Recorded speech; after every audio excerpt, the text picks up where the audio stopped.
Hello everybody, this is Brooks Lindsay, the founder and editor of debatepedia.org. So today we're going to go over the pros and cons of the Ground Zero Mosque, and I'm actually going to make more of the case for it. So starting off, we're talking about the rights of the developers to build this mosque. There's almost no doubt that the developers have a right to build this mosque. First Amendment protections provide that right. So New York City Mayor Michael Bloomberg said actually in August of 2010, he said, quote, "The simple fact is this building is private property and the owners have a right to use the building as a house of worship, and the government has no right whatsoever to deny that right. And for sure, if they did try to deny that right, it would be a separation of church and state problem." So most opponents of the mosque therefore almost immediately concede that the developers have a right to build the Ground Zero Mosque, but they say that they just should not. So actually this is the position of the Anti-Defamation League. They say, quote, "Ultimately this is not a question of rights, but a question of what is right. In our judgment, building an Islamic center in the shadow of the World Trade Center will cause some victims more pain unnecessarily, and that is not right." So again, the question is, for them, should we protest this mosque and should we try to shame the developers of it into moving the mosque somewhere else and so forth. But onto the intentions of the mosque itself, the opponents say in defense of their position that the developer should move the mosque, that the Ground Zero Mosque disrespects the 9/11 victims. So one group, the 9/11 Families for Safe and Strong America, calls the Cordoba House, quote, "a gross insult to the memory of those who were killed on that terrible day." And they say that the Ground Zero Mosque is generally offensive to the memory of 9/11, to all those in America who are concerned, not just the victims.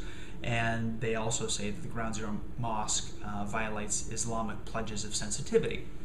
Now the problem with all of these arguments is that they're based on bigoted views. And even the 9/11 victims are not entitled to make bigoted demands.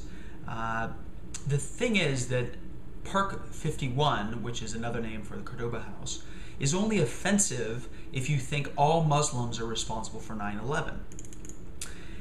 And an additional problem is that the people that are opposing it conflate the people building this mosque as the same as those responsible for 9/11. But the intentions of the people that are developing this mosque are pretty good. So the Cordoba House is a place really of tolerance and integration.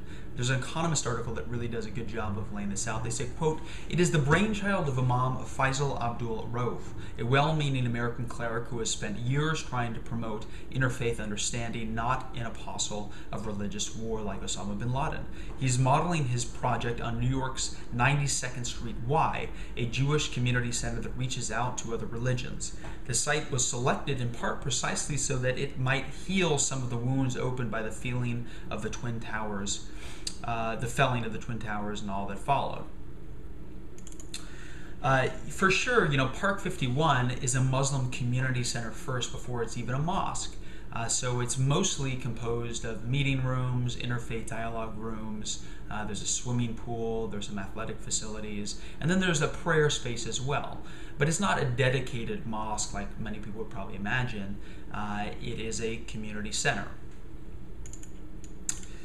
And actually, the State Department spokesman, P.J. Crowley, said, quote, "We have a long-term relationship with Imam Faisal Abdul Rauf.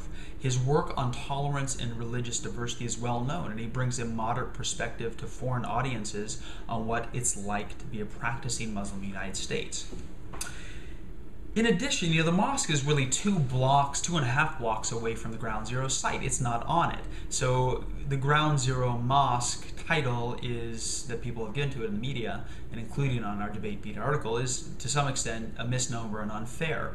Now it's for sure true that some of the wreckage in the attacks did fall on this building, but it's not actually on the ruined site, and so it's hard to call it part of Ground Zero. It definitely is not an eyesight of the Ground Zero ruins, so I think that's somewhat important. Probably not that important, though. I don't think this argument is that essential. So the mosque is not new in Lower Manhattan, actually moved from a different location in Tribeca. This is not a case of the developers coming in from absolutely nowhere and putting up this, what some people call a shrine to the attacks.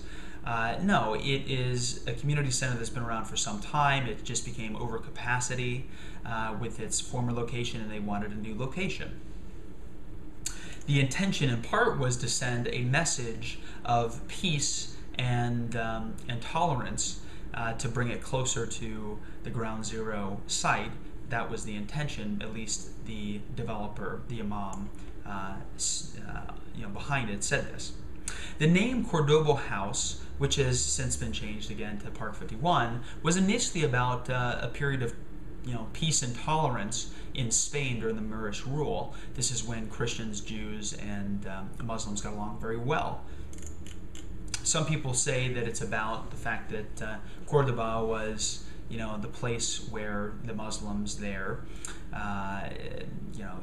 put up their seat of power, and they say that it's therefore, a symbol that Muslim Americans are trying to do the same in the United States, but I don't think so. That's definitely not the stated intention of the imam that called it Cordoba House initially. And the fact that they've changed the name to Park 51 indicates that they're really not trying to be combative. Now, the Ground Zero Mosque is also supported by local residents and the community board there. Now, this is really important. The board approved it 29-1, basically unanimously. And this is because they see the reality on the ground, which is that it's just a community center. And in addition, there are about 150 jobs that are going to be created in the building. There's $100 million going into it. So it's something that would be very good for the community.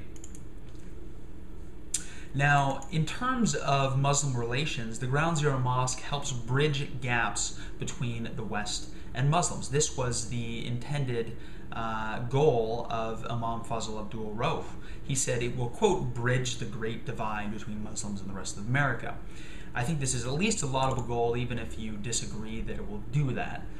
Opposing Ground Zero Mosque alienates and radicalizes American Muslims. If we oppose this mosque, we're going to send the message that we're not tolerating Muslims in America, that we don't believe that they belong here.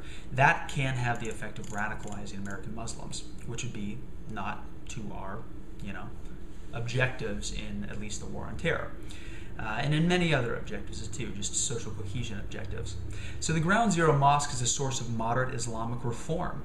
Fareed Zakaria said this in a Newsweek article. He said, quote, the debate over whether an Islamic center should be built a few blocks from the World Trade Center has ignored a fundamental point. If there is going to be a reformist movement in Islam, it is going to emerge from places like the proposed institute. We should be encouraging groups like the one behind this project, not demonizing them.